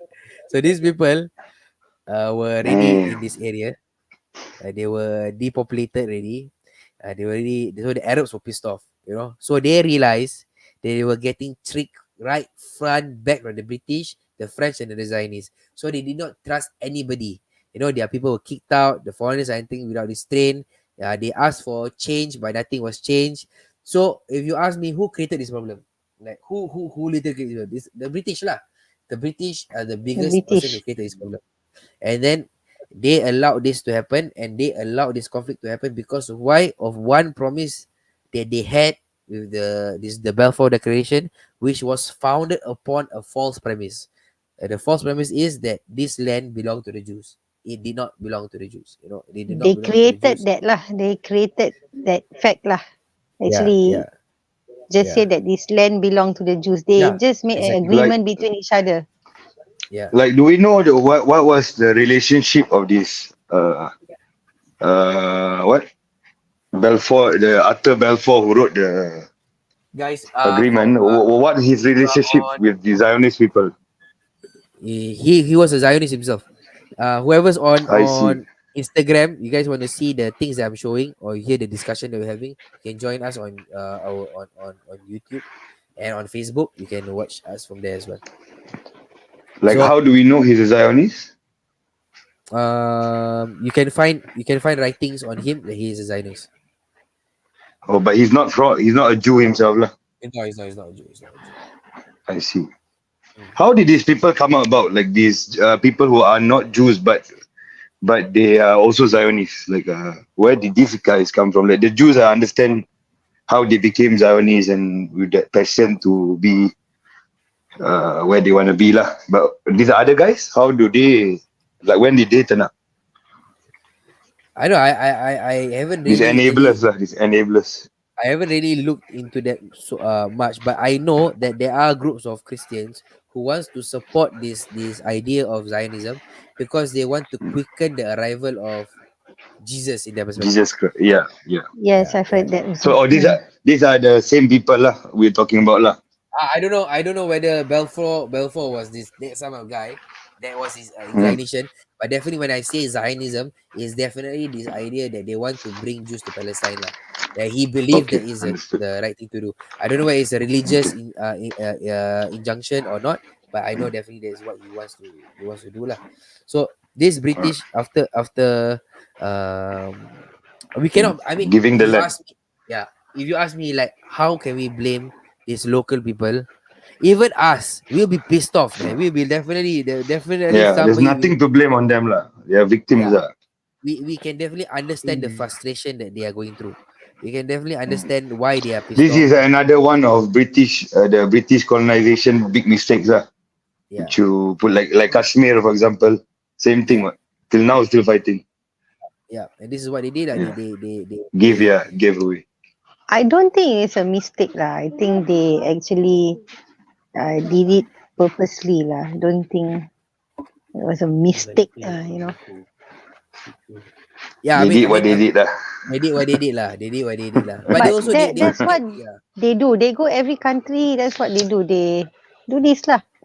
Do yeah. blunder lah. Blunder. Cause They blunder. didn't do that in Malaysia. Oh yeah, they did. They split us in Singapore. Ah. They Oh did. yeah, oh yeah. Except we are docile people. Don't really fight it out. Ah. More The chill about it. kampung people fought lah. If you read the history, kampung people fought lah. But they're just a That one fought minority. them, lah. But we didn't fight each other. They didn't make us fight each other. We fought them, and we didn't win. But it's because of these people who died fighting them. He gave a sense of like hope to the people, lah. Then the people became more like nationalistic, I think, after a while. Yeah. Yeah. Yeah, they Yeah. definitely became more nationalistic after that lah. Mm-mm. And, Yeah. and Double yeah, edged sword. yeah, it's very interesting for me, but because like the if you look at the situation where we are in today, it's like the betrayal of those Arab leaders like came full circle lah. They betrayed their own people, and then the same Yeah. people betrayed them back. You know, But it and was the mainly the Saudi betrayal lah. That was the main key one, right? Saudi and He this his name is Sharif Hussein. mm, Yeah, the they guy, they the claim guy. to be Khalifa, right? They claim a caliphate or what, right? Something I'm like that. gonna show you. I'm gonna show you this betrayer's face. Wait, lah. Yeah. Okay. Let's see This this is the betrayer. Must know his face. this is the betrayer face. I show you.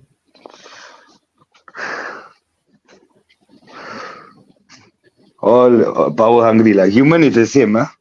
From last time all the way to now, it's the same people, different This is face. the betrayer face. That is the betrayer, Sharif Hussein. Oh really? Huh? Mm. What was his reason of betraying? Just power lah. Because power lah, power. Hmm. And also the envy towards the Ottoman lah. Yeah, yeah. Hmm. He said, how can we Arabs be under Turks? Racist ah. This Yeah. fellow also racist ah. Yeah. Another racist fella. Yeah. The Arab Yeah. supremacy stuff came about. I'm gonna where to see it? I show you ah. Yeah. Umi, you can go to Facebook. From Facebook, you can see this bullet face. Like, I show you. did we pass the part they became terrorists yet? Not yet. You're gonna go now. Now we're gonna reach. Yeah, because they talk about terrorists, but yeah, their latest version of them is a terrorism version until quite Yeah. recent only. Yeah. Okay, Umi, I'm gonna wait for you. I'm gonna wait for you to see the wait. I'm gonna wait. I show you. I show you from here so you can see. What is it, Balak? I'm gonna show my mother this. This one is this guy. This is the betrayer. And my mother wanted to see the See the betrayer. betrayer. Yeah, yeah. Yeah. Yeah.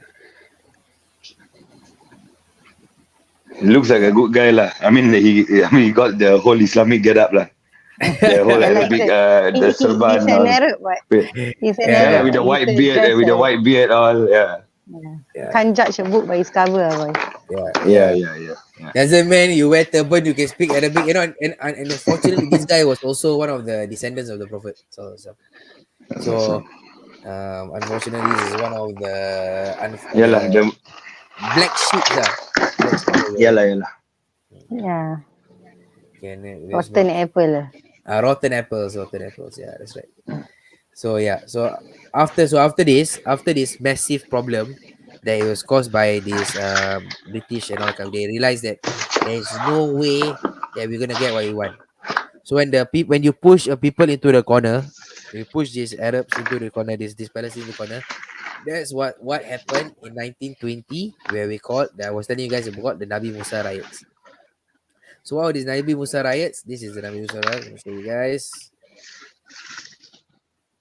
Yeah, They so this is at this time when we talk about the Palestinians at this time, did they have an army or No. I mean, why did they never have an army? These Arab, these particular Palestinian people. Because they were under British territory. They Yeah, had but their I own. mean,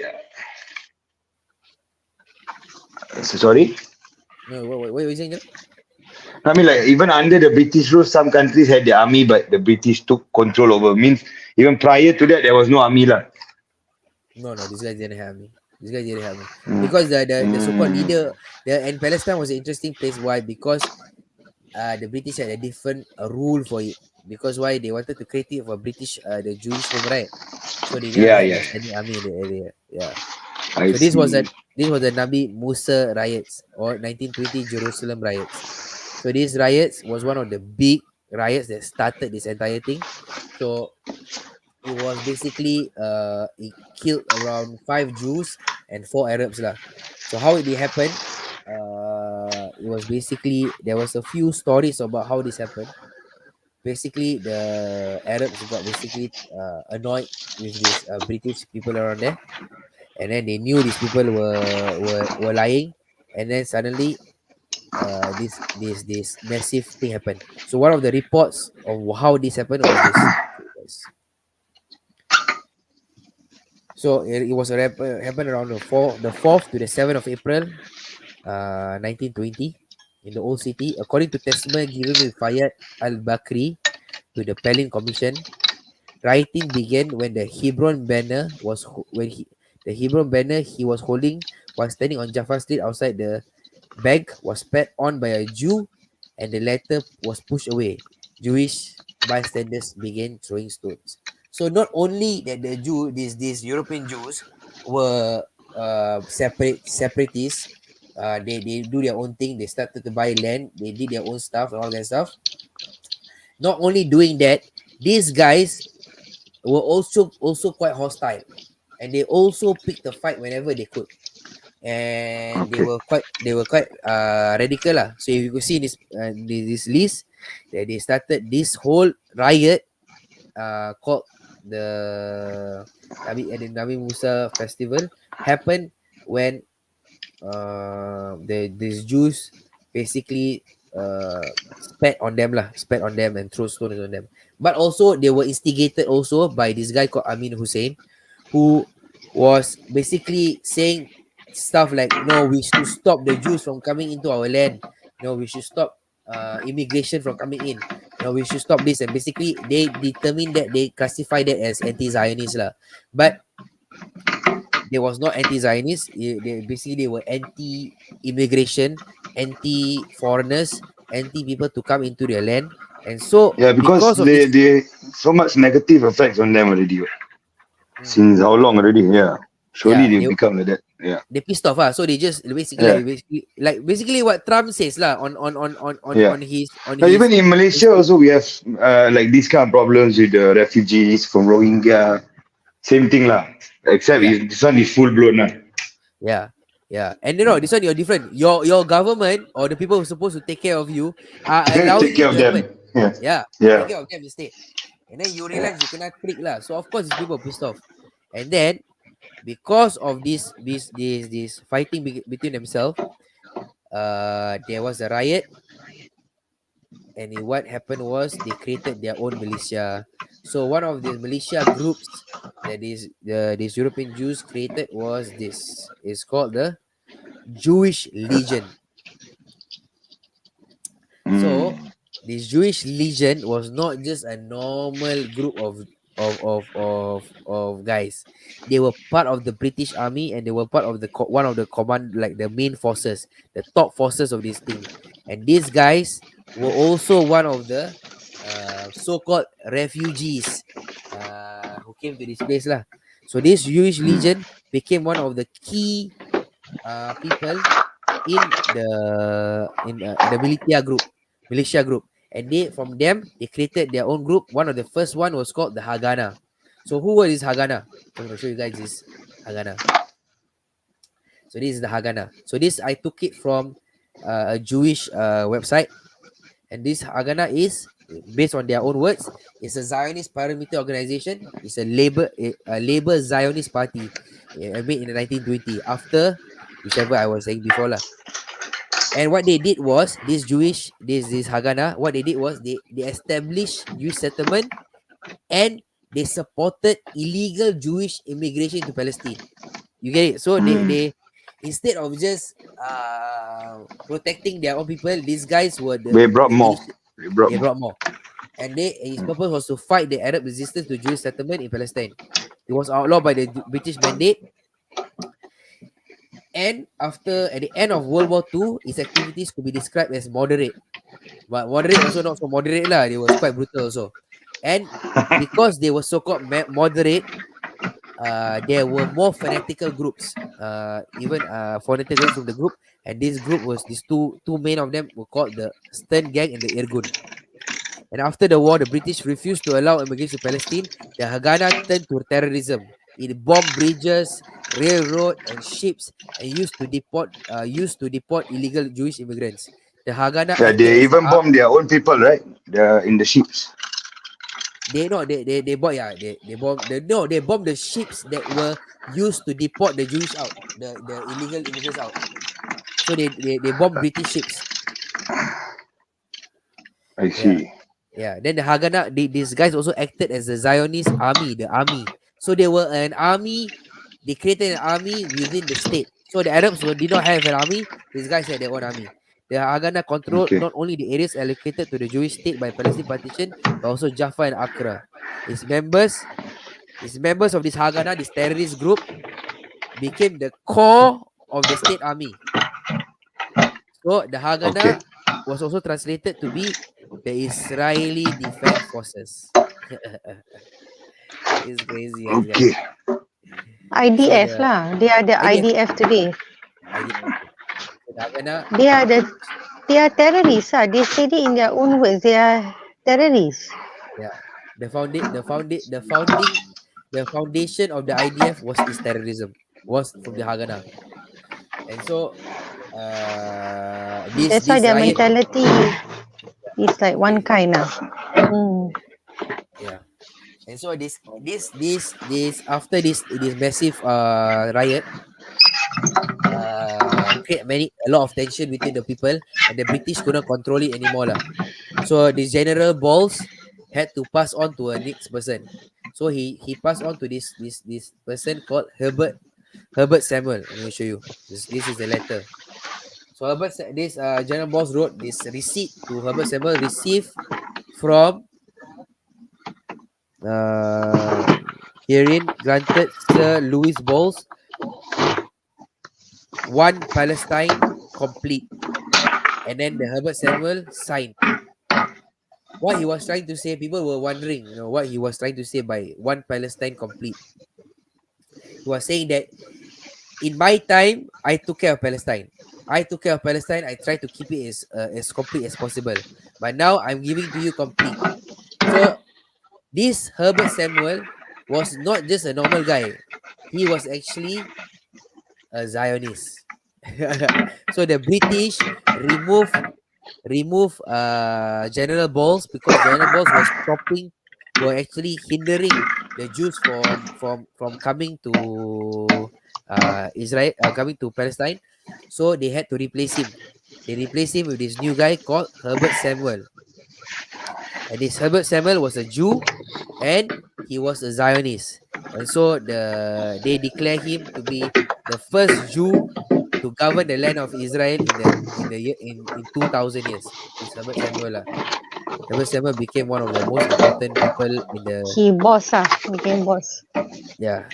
Sorry, Abraham, I have to mute you. You're Yeah. quite noisy. Thanks. Very noisy. Very, very noisy guy. So where was I? Yeah. So yeah, so after 2000, so basically this changing from General Balls to Herbert Samuel was the end of the Palestinian people lah. The British after this was not shy to tell the people about their intention. They basically said, um, to hell with your people, I'm gonna give this entire land to the Israeli. So in what they did was, in the League of Nations created this. This was how the League of Nations wanted to split Palestine. You see, they put their Jewish Palestine and they put the Arab Palestine. So what they were gonna do initially was to split, remove the entire, give the entire land to the to the Jews, and basically kick out the entire people over there. But this, Where's the Arab Palestine? I cannot see. Where? let's try to zoom in for you. Wait, Oh, it's very small. Can you see? You That see small area. the Dead Sea at the side there. the orange, the this color, Honestly, it's yellow color, Kirsty, yellow Yeah. color, gold color area Mm. was where they were gonna migrate all the Arabs who were living in still. this area out. They were gonna migrate them all out and We push them to called Jordan and leave this entire Oh, land for the Jews. So basically they're 100%, taking everything. they want to give everything to the Jews. No That one was the initial plan. did. Hello? Yeah. Excuse me, Umi. Hello, Ma. Yeah. So that was the initial plan of the League of Nations. But of course, that didn't happen. And what happened after that was in this period, the same period in this time was when the Nazis was starting to uh, basically kill a lot of the Jews. And so from 1922 to 1936, the population of the foreigners to Palestine rose to 33% of the total population. So now they are totally backed up by the British. You know, they are armed and trained by the militant groups, the terrorist group, which is trained in the military. These European Zionist Jews, the tension even skyrocketed lah. You know, and then resulted in one of the biggest wars or biggest riots to happen in pre 1948, which is called the Al Burak disturbance. So this was a tipping point lah. This was the tipping point of everything. So the Great Distribution, basically, the Zionist group on the August 15, 1929, at Al Burak Wall, they had a confrontation there. Burak uprising, which killed 133 Jews, was killed, and 399 wounded, and 116 Arabs were killed, and 232 wounded. So what was it? It was the first large-scale occurrence of rioting and fighting among the Arabs and the British. The rumors why there was such a riot was that there were rumors of a Jewish plot to seize control of the holy site began to spread in the 1920s. And what happened was, the Jews, when they came in, these European Jews, they came in, they raised the Zionist flag, and they were singing the Zionist anthem. Basically, they were trying to instigate these people lah. You know, and after that happened, the Arabs basically they exploded lah, and then they attacked. So what one of the there was a commission that was done after this, was called the British Appointed Shaw Commission, and they found that the reason, the fundamental cause of the violence was this: the Arab feeling of animosity and hostility towards the Jews, consequent upon the disappointment of their political and national aspirations, and the fear their economic future, as well as the fear of Jewish immigrants, not only as a menace to their livelihood, but as a possible overlord of the future. They blame it on the Arabs lah, and now they made the Arabs look like they are the bad ones lah, the bad guys that cannot accept it lah. Yeah, because why? They said the Arabs are afraid that in the future these guys Yeah, will be overlords. But look they at made. where we are today. Look at where we are today. We are today. This is the I definition of the see word this overlord. baby so cute. Become a snake. The definition of a overlord is a supreme ruler over the people, and this is what Israel is over the Palestinians today. It is proven true that they have become overlords But over. they make it look like it's wrong for the Arabs to look to behave that way, like it's Yeah, wrong. Padahal it's their land, and they had every right in every level to behave that way lah, to get angry lah, you know. yeah, but of course we cannot. I mean, not cannot condone violence, lah. You know, I mean, of course, there's some situations where, like with, like, like where they, in the parliament, they will say every country has a right to defend. They So can there do is some that. sort of violence which is acceptable, and some violence are not acceptable, lah. In some circumstances like this, where it was already boiling point. I mean, we it's very hard to understand what these people are going through. You can only imagine how it feels like, but I can understand what led to that, especially when these people, when they already have power, they already have militant groups, they already have people they know, and then these guys start, instigating these people, waving their Zionist flag and saying that we're gonna conquer over your Masjid al Aqsa. What will you think the people will feel? Of course, it will piss the people off, right? I mean, Yeah. what do you expect? Like yeah lah, when you instigate somebody, you have to be prepared for a person to get angered lah. Yeah, yeah. Yeah, and retaliate. Yeah. And then if these people retaliate the Palestinians, oh, you have to, be patient. You cannot fight back. Yeah, But then if the yeah, Arab attack them, it's oh, allowed. all hell break loose. all hell will break Yeah. loose, uh, destroy everything that comes in their way. Yeah. But It's so unfair lah. so basically from then on, from the 1936 to 1939, there was a massive the Al Burak disturbance. There was a massive Arab revolt in Palestine. The Arabs basically said, I had this enough this bullshit.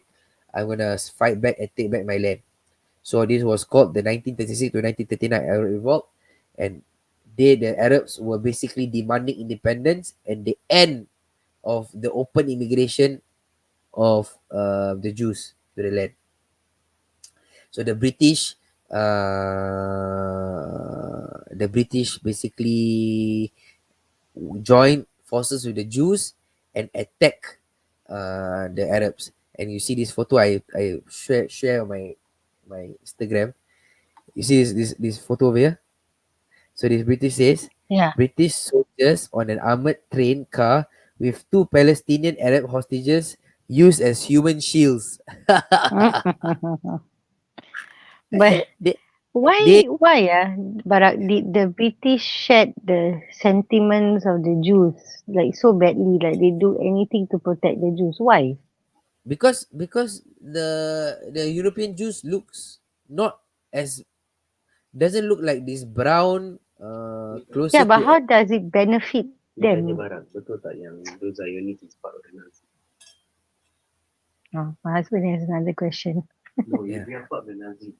Diorang is the kucu-kucu yang macam, Yeah, actually it's true that there were actually some of the Jews were actually you I actually talk about it later on. There these Jews actually tried to call the Nazis to join them to fight for them for this Jewish national home. It's crazy. These I guys are see. crazy. It's another Yeah. level. Yeah. So the So why British did I was asking like why how does it benefit the British by like really protecting these Jewish people? Like what was the no, I think the British eh, saw these people as one as benefiting them in the long run. One is a political thing because now we have Europeans mm, in Middle East to be our to vest our interest in the area, and also I there's see. The Swiss Canal as well. Canal. The Swiss Yes. Canal also is an important factor of trade in that time. So they Mm-hmm. definitely use that two things as a main important thing lah.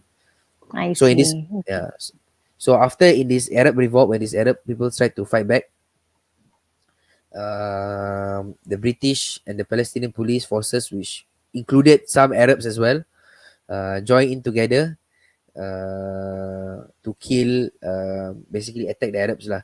So more than 2,000, I know you guys can see this, but more than 2,000 Arabs were killed in combat, 108 were hanged, and 961 died because of what they describe as gang and terrorist activities. Walid Khalidi estimates 19,800 casualties for the Arabs and 5,000 dead. So basically it was crazy lah. It was a crazy time for the Arabs from the 1936 to the 1939. A lot of them were killed, and because of this incident, the British supported the Jews even more. The European Jews. They joined forces with the Haganah and um, joined forces with Haganah to fight against the Arabs. So when they fight against the Arabs, this Zionists, um, this Haganah tried to be a bit more moderate, but they were still terrorists, but they were a moderate terrorist lah. Put it in that way. So from the same group of this terrorist group, there were more hardcore guys. So these hardcore guys created this group called Irgun. So this Irgun was an offshoot of the older and larger Jewish paramilitary organization Haganah. The Irgun was viewed to be a terrorist organization, a terrorist of the terrorist organization, even more hardcore terrorist than the terror organization. And so their idea was this: every Jew had the right to enter Palestine. Only active retaliation will deter the Arabs. So what they're saying is, we will fight and fight and fight. That will be the only way these Arabs will not stop us from getting what we want. So what this Irgun also did was they bombed the King David Hotel, and they did the Deir Yassin massacre that killed at least 107 Arab villagers, including women and children, carried out together with another terrorist group of the Jews called the Lehi. So he committed a lot of acts of terrorism against the British and also against the Arabs. If you see their logo here, this logo here is their logo is Gun. which the Irgun claim is entirety for the future Jewish state. So their idea is not just current Israel. This Irgun, you who later on joined the IDF, you see lah, this guys is messed up and stuff lah. These guys, they don't just want the Fanatics entire lah like that. yeah, they just don't want Israel where Israel is now. They want even Jordan. They want the Oh, whole. ambitious lah. Very ambitious. They want everything. They want everything. And Everything. so, This a and so guy. this guy was one of the founder of this Irgun. His name Oh, he was looks crazy. Jabotinsky. This guy is a mad guy. He looks like a devil. Yeah. He's like He looks, he's devil guy. You know, this guy would be one of the main influences of the entire Irgun.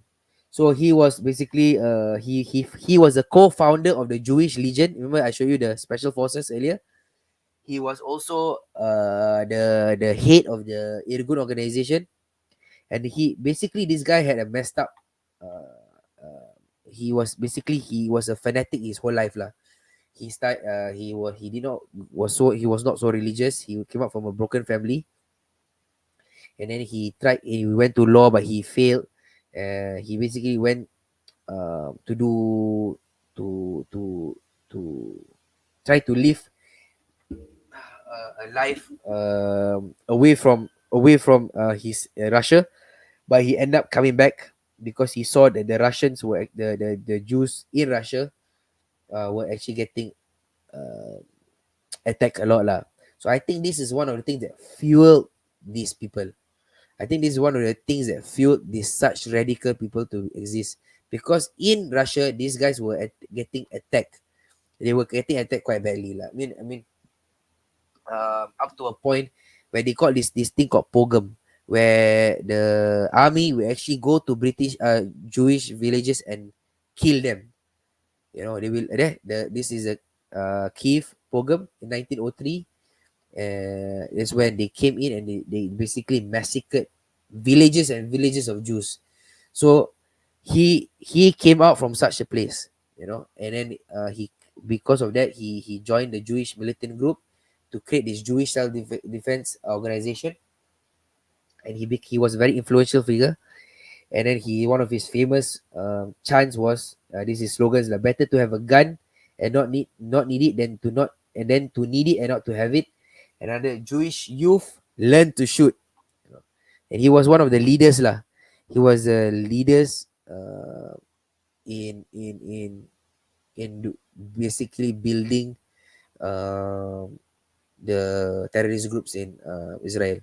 And another very interesting thing about this guy was he was actually went to the Ottoman Empire in 1908 to 1914, and he was part of the group who was his task was to actually finance. He was there to support the financing of the Zionist official to create the Young Turks Revolution.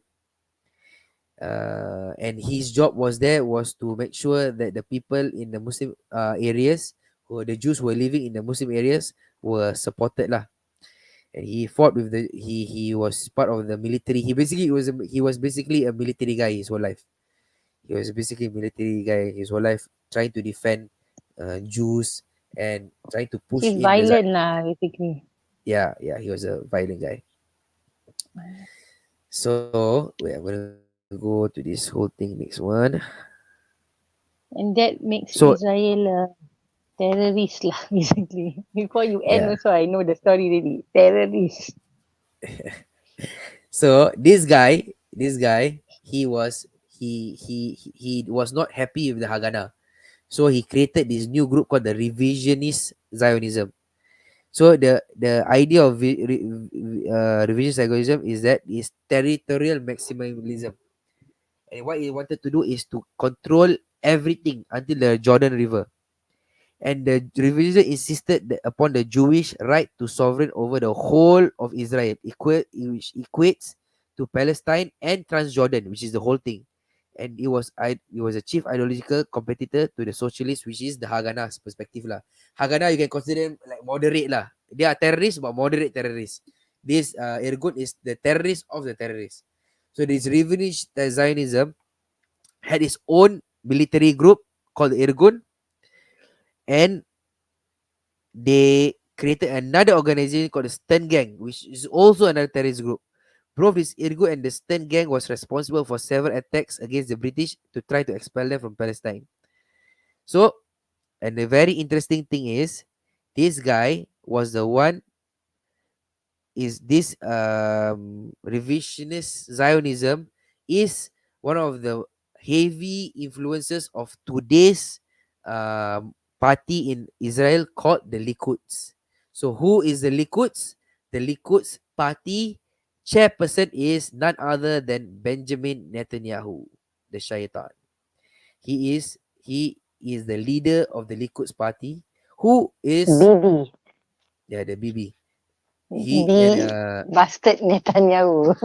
yeah, they come from this revisionist Zionism, and the I mean, he's founder means what you mean? Mhm. And the founder of this Liquid's party is called Menachem Begin, and this is guy. This is Menachem Begin. This Menachem Begin, he is the founder of Liquid's party and the sixth prime minister of Israel. He was he was the leader of the Zionist militant group Irgun. Oh my god, this guy. He was the one who actually facilitated and organized the King David bombing, and this was his mugshot when he was captured. Can you imagine Osama bin Laden becoming the prime minister of an Arab country after being declared a Zion a terrorist? This is what this guy was. He was a terrorist of a terrorist organization, got caught, and end up becoming the prime minister of this country. I what else is there to say? What else They are that terrorists. They are terrorists, Mubarak. yeah. So this is what they were That's doing.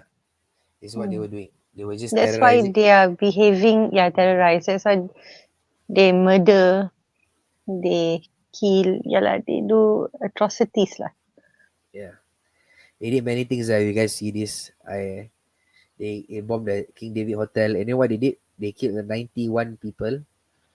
Uh, they bombed Arabs, and the best part is they pretended to be Arabs, and then they just bomb. And why they wanted to bomb this King David Hotel? Because why?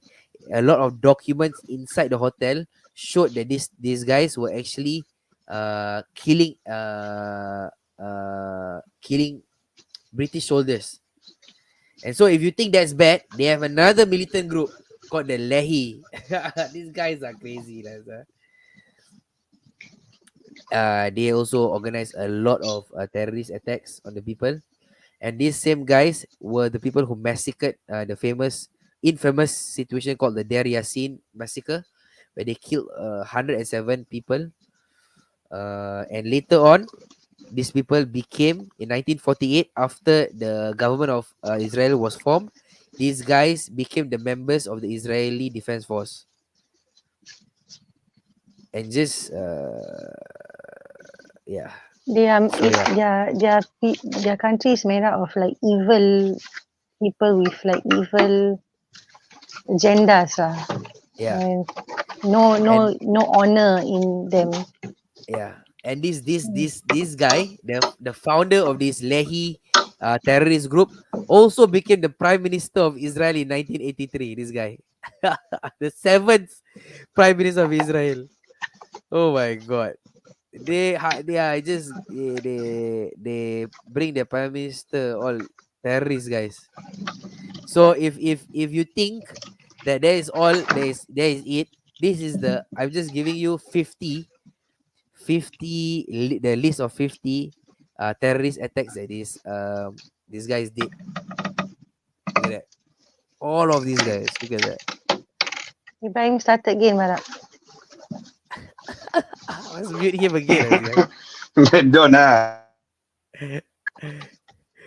What are you doing? That's something ah. Like just have a look. You just have a look. Like this is there are more. There are more assassinations and there are more terrorist attacks these guys did. King David. Ma, come tidur dah. Your light is too bright. Wait, your light is too bright, baby. Come tidur. Where's your susu?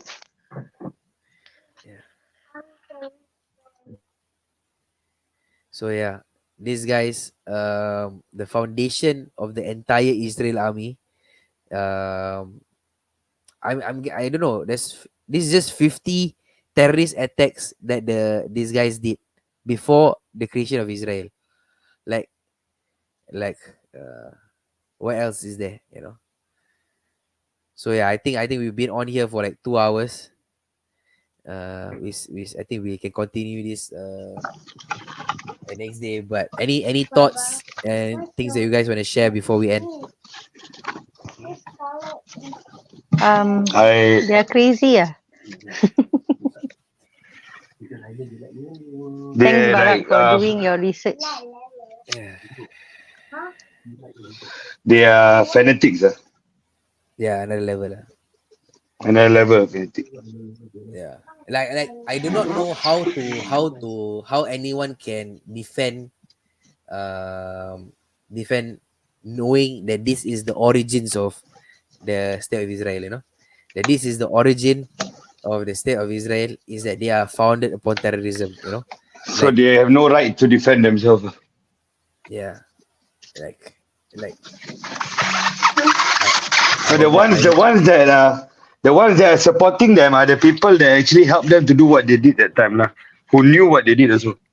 yeah, yeah. Yeah, it is the Yes, same group of people. Yeah, the same group of people who are helping them out today, the same Yeah, group of helped people them last who time. are yeah. And this is the situation we're in. So I think this is very important. Like, if you know the facts, the history, from where it began, what happened during that time, and putting ourselves into the shoes of the locals down there, and then looking at the kind of situations that they went through.